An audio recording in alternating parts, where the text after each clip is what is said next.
When it comes to the 3 misconception videos I have done on this channel so far, today's is by far the biggest and the most controversial one. People absolutely despise the Fullbring Arc and dislike almost every aspect of it. This hate, in my opinion, comes from a misconceived understanding of the arc, and a desire for more meathead shonen.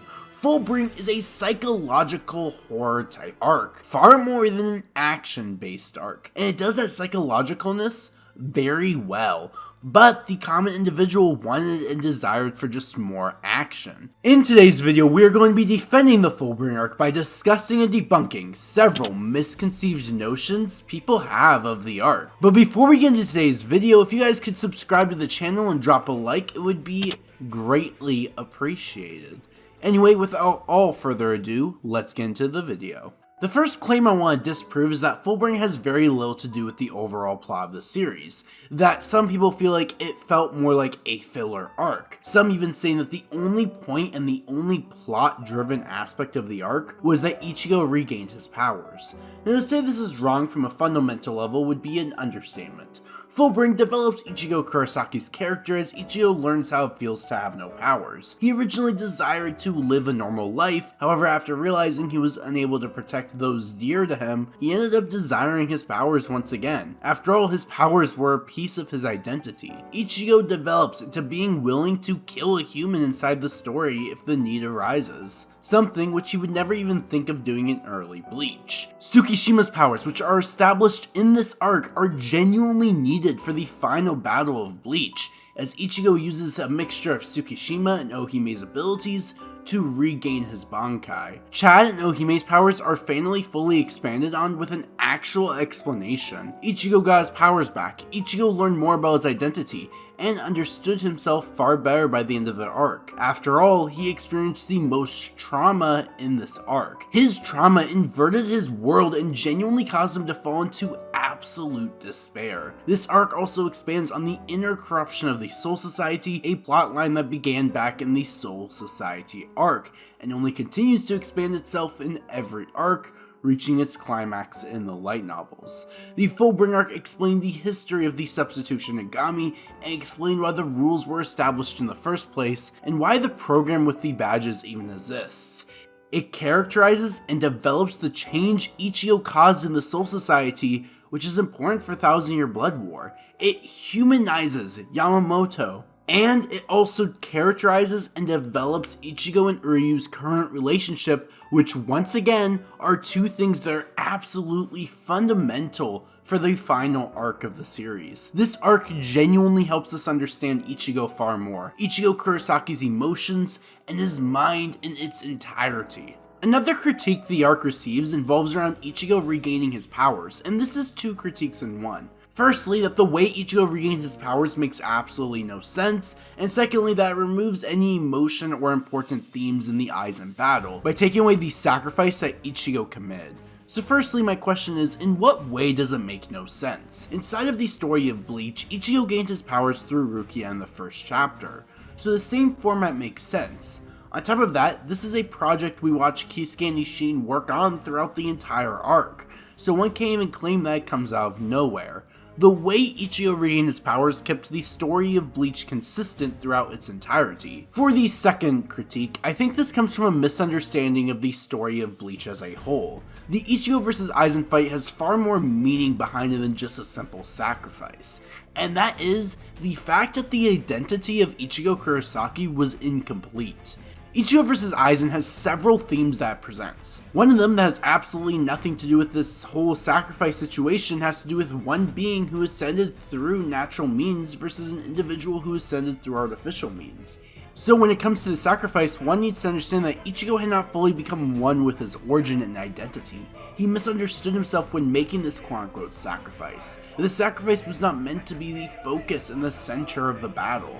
And even if you think this aspect of the fight was ruined, when in my opinion it was not, and it still holds the same value and impact, as Ichigo had to be powerless for 18 months and go through the emotional trauma he went through. you cannot make the claim that completely ruins the battle, as there are far more themes at play. The artificial versus natural component, the whole loneliness aspect, and there is far more inside the battle. However, that is for an entirely different video. I'm solely here to point out that the fight was far from ruined because of this one aspect, that there was a ton of other layers presented in the fight that people ignore and often boil it down to, oh, the only aspect of the fight that was good was this quote-unquote sacrifice, which if the sacrifice part was ruined for you, the fight shouldn't also be ruined, because there's more to the fight than just the sacrifice. A lot of people think the Fullbring Arc was terrible because it was not like the other arcs, that the captains were not around and only boring characters were present. Prior to this arc's creation, people were complaining for a more Ichigo character-centered arc,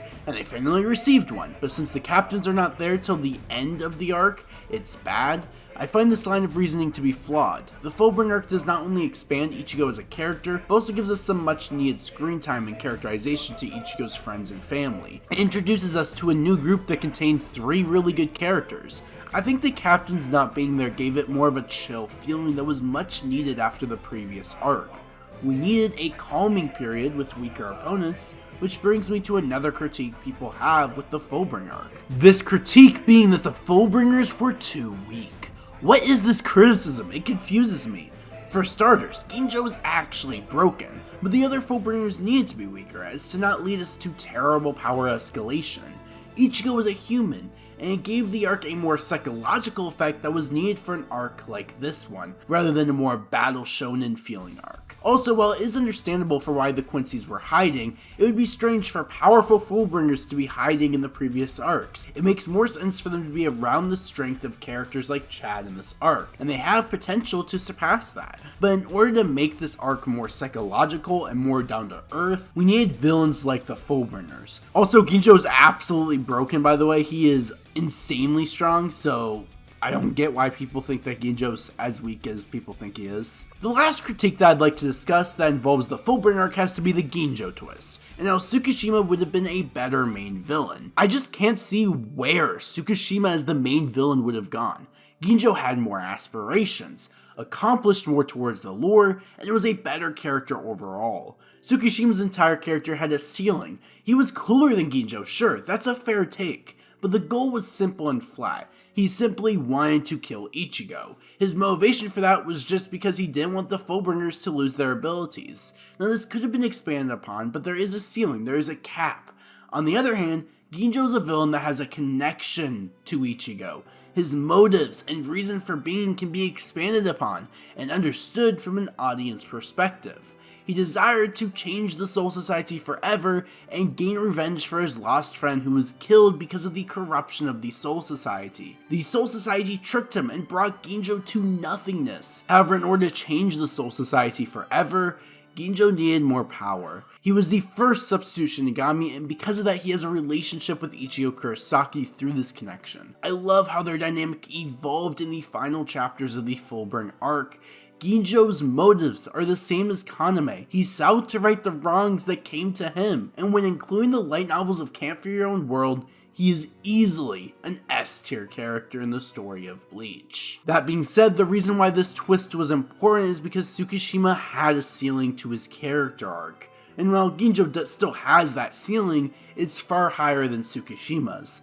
Sure, Tsukishima's motives could have changed, they could have developed more, they could have had more interest and depth to them, but they never could have been as big and as crucial for the story as Genjo's. Fullbring is an arc that characterizes and develops Ichigo Kurosaki in 50 chapters more than any arc besides his character origin story, and the conclusion in Thousand Year Blood War. It accomplished a ton of setting up and became a beautiful story in a flash. Genjo was an amazing antagonist that contrasted with Ichigo, and we get some of the most emotional moments throughout the entire series right here and then, and get to see some major development with some of the Bleach side characters. And while the arc is excellently well done, as it was made by Tite Kubo, it did have some minor flaws. Firstly, Chad's role in the arc should have been far more pivotal to the story. Secondly, besides Genjo, Tsukishima, and Ruruka, the rest of the Fullbringers fell mostly flat, at least in the manga. And finally, the biggest critique I have for the Fullbring Arc, or the Lost Agent Arc, is this green walking, copyright infringement, Hulk looking trash. I hate Giriko, sorry. And those are it for me. I genuinely believe this arc is one of Kubo's best, and it deserves far more credit than what the community has given to it. After all, it is the smallest arc in Bleach, and it accomplished so much. Thank you guys so much for watching. Don't forget to subscribe and like. In the words of Genichimaru, bye bye.